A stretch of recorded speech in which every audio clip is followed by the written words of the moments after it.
Daming sir! Daming sir! Hindi ako nakatulog kahit konti. Hindi ako makapaniwalang inupahan mo pa yung bahay dun sa kabila. Paano ka nakakatagal dun? Nagawa mo yun ang dahil lang sa pag-ibig? Ang maging isang normal citizen, ganun ba talaga kahirap? Pag nakatulog ka ng mahibig doon, baka sa west na sumikat ang araw. Nakakainis ka talaga. Hinihingi ko bang opinion mo? Di mo naman ako naiintindihan. Pagkatapos ng isang araw, ang dami-dami na niyang reklamo. Tulad din siya ng ibang mayayaman.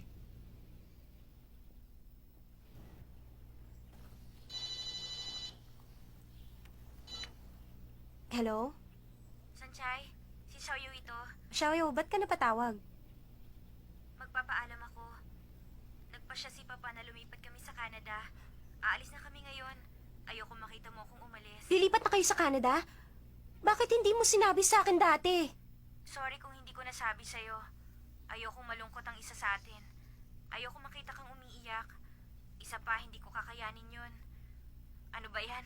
Kausap pa lang kita ngayon, naiiyak na ako. Aalis ka na? Kung ganun, hindi na tayo magkikita? Hindi. Pangako. Mag-iipon ako ng pera sa summer. Dadalawin kita. Sanchay, huwag kang magtatampo ah.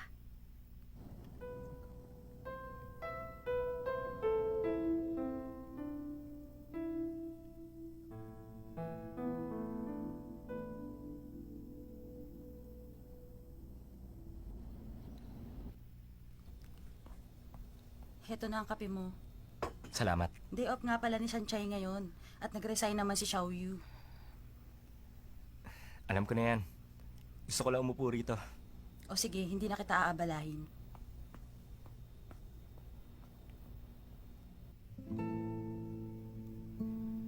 Xiaoyu.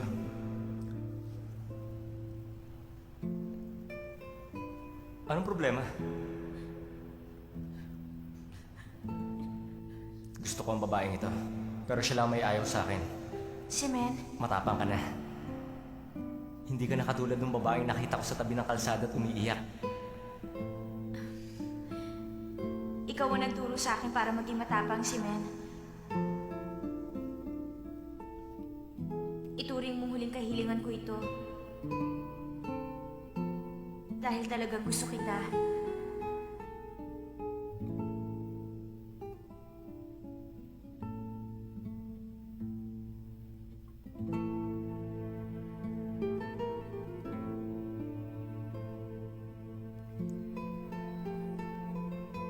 Hello?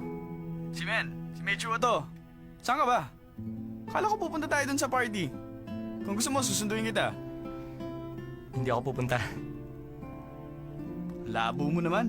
Dun sa party pupunta natin maraming supermodel. Sayang kung di tayo pupunta. Michuo, ikaw na lang, have fun. Hindi ako interesadong pumunta. O sige na, bye.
Ilang araw na nakakaalis si Xiaoyo.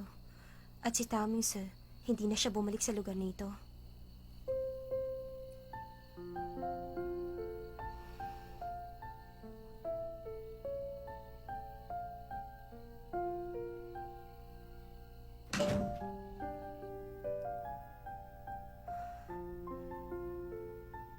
Hindi naman talaga nakakapagtaka ang hindi pagbalik ni Taoming sa dito. Luma na kasi't marumi ang lugar na ito. Mas nakakapagtaka kung nanatili siya, pero hindi ko maintindihan bakit masama pa rin ang loob ko ngayon.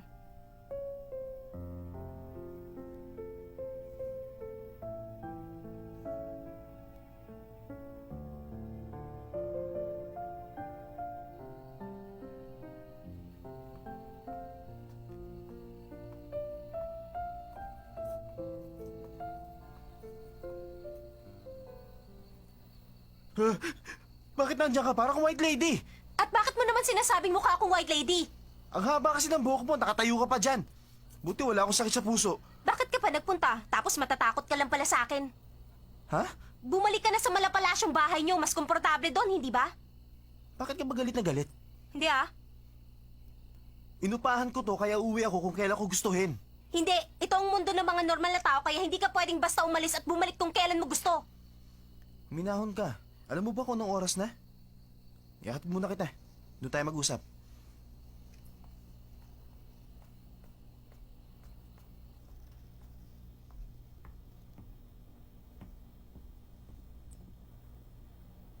Bakit ba? Hindi ko alam kung anong nangyari sa akin. Ang walang katapos ang relasyong ito. Palubog na ako ng palubog. Hindi ko na kayang itago. Nakakainis. Namimiss mo ba ako kaya ka ganyan? Paano mangyayari yun? Kapal na mukha mo.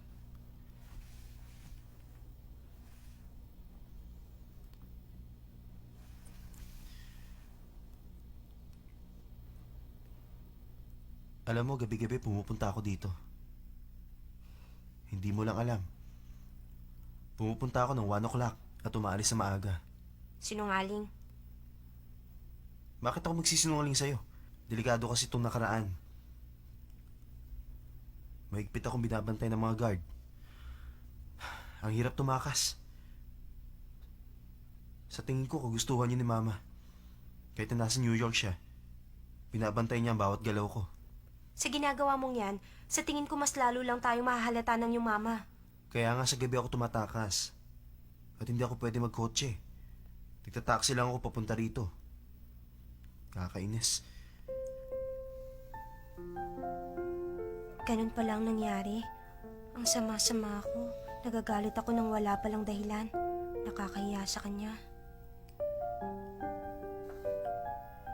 Malalim ng gabi at alam kong pagod ka na. Matulog ka na. Inaantok na rin ako. Matutulog na ako.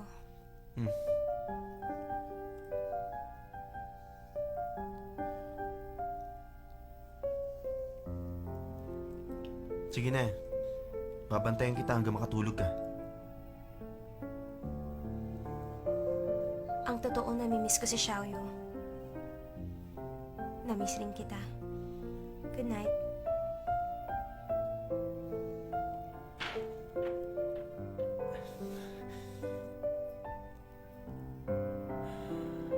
Ang saya-saya ko. Pero sa puso ko, laging nandun ang malaking katanungan. Ang kapaligarang kinalakan namin, malaki ang kaibahan. Kahit nagpasya na ako na harapin ang mga balakid para lang makasama siya, ang puso ko hindi pa rin mapanatag.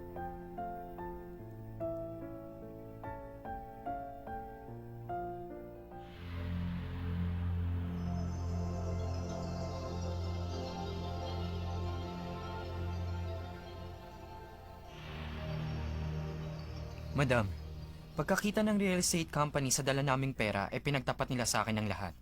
Meron daw binata na gumamit ng malaking halaga ng pera at tumupa ng bahay sa tabi ni Sanchay. Pero wala raw iniwang impormasyon. Kaya po hanggang ngayon, hindi namin nasisiguro kung sino siya. Pero madam, sa aking palagay, si Young Master Azzy yun. Kung hindi ako nagkakamali, ilang araw mo nang tinatrabaho yan. Siguro naman kilala mo na ang ugali ko, Yutian. Hindi mo na dapat sabihin ang mga bagay na hindi ka sigurado. Opo, madam. Nagpadala na po ako ng mga tao sa labas ng bahay ni Sanchay para makapagmanman ng lubos. At anong nangyari? Kumpirmadong si Young Master.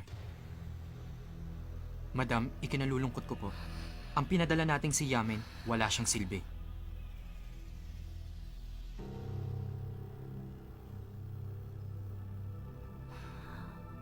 Ganun pa. Huwag mo nang banggitin ang mga bagay na tapos na. At tigilan mo na ang pag-aaksaya sa aking oras. Tapos na ang usapan.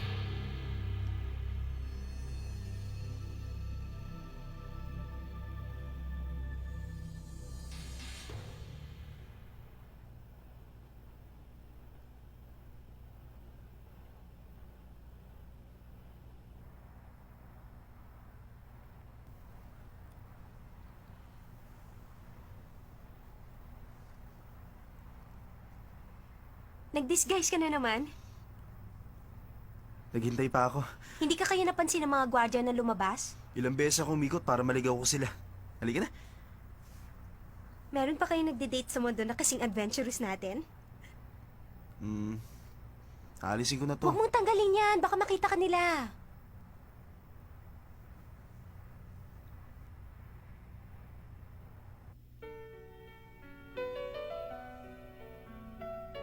Ano to? Parang ang sarap-sarap na itsura. Truffles. Ah, truffles. Sa buong buhay ko, ngayon lang ako nakakain nito. Pag kumain ka, pakiramdam ko lahat ng kinakain mo masarap. Pero masarap naman talaga. Marami akong kilalang babae, pero hindi sila katulad mo kung kumain. Si Mama, ang ate ko, si Chin. Nakaupo kasi kayo sa isang mahabang mesa. Paano niyo makikita mukha ng bawat isa? Kami ng pamilya ko, isang bilog na mesa ang gamit namin. Kumakain kami't nag-uusap. Lalong sumasarap ang pagkain. Ang sarap maging tulad niyo. Dalisan mo na lang ang pagdalaw sa akin. Pagluluto kita lagi. Oo ba?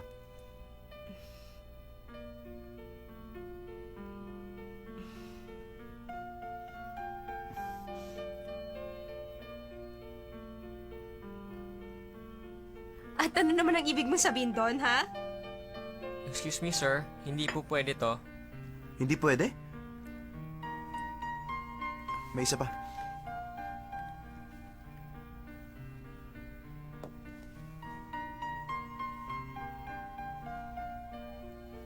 Tama, sir. Sumweldo pala ako kahapon. Ililibre na kita. Wag na, okay lang yon. Hindi ko pinagbabayad ng babae.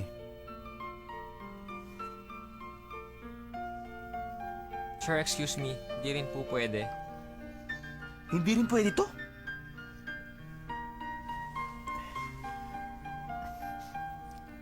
Subukan mo yung isang yan.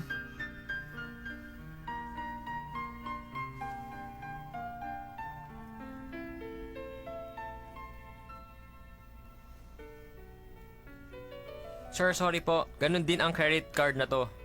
Bakit hindi pwede? Sira bang basin nyo? Ha? Tama, sir.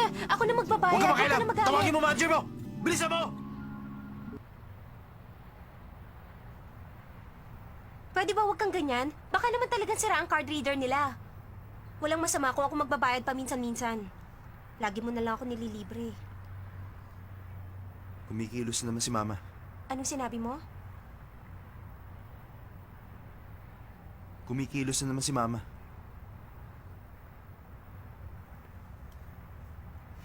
Hindi naman. Baka talaga nagkamali lang sila. Halimbawa, expired na ang card mo. O kaya, sira ang machine na ginagamit nila. O kaya...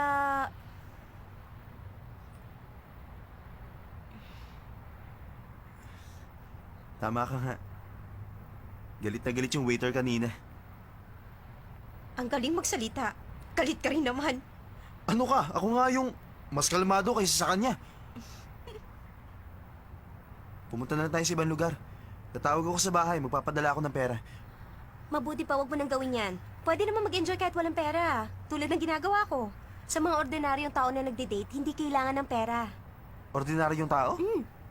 Sa tono ng pananalita mo, parang hindi na masaya yan. Hindi, ano ka ba naman? Meron tayong mapupuntahan kahit walang pera. Halika na. Nagsisimula nang magbago ang lahat. At ayoko munang isipin ang mga katanungan ko. Dahil ngayon, gusto ko lang maramdaman ang mga sandaling ito. 明白，我要的爱会把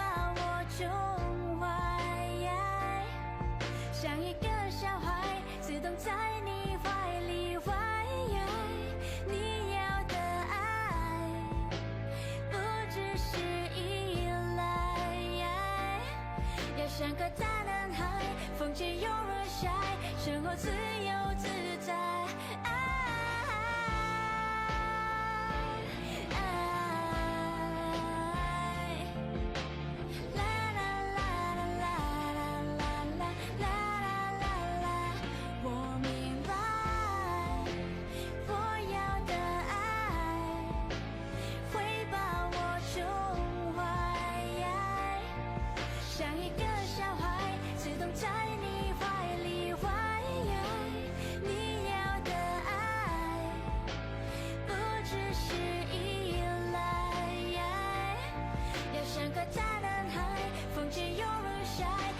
自由自在。